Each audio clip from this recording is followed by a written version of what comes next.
Hi friends, I'm Tilak, you're watching Tech May Be Unique, and today we're going to see how to delete columns on your table in your WPS spreadsheet on your computer or PC. And if you're new to this channel, make sure to click on subscribe button below. We just quickly move on to the video. So how to delete the columns on your WPS spreadsheet on your computer, just going to show. For that, first of all, I just going to insert a table here. So we just can create a lot of columns with the table. Okay, so you can see now here there is about a lot of columns here. So there is about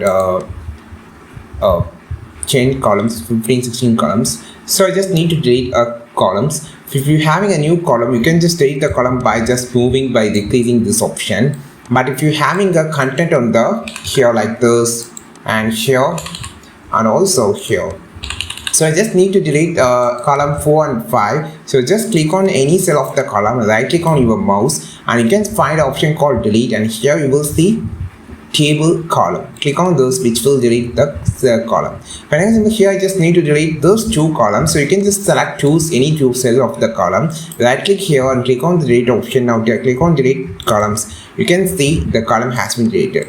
So this is how you just delete the column on your WPS spreadsheet on your computer. I think this video helped you a lot. Like this video, share this video, subscribe this channel. We will meet our next video with super valuable content. This is Tilak signing off from Tech May Be Unique. Have a wonderful day.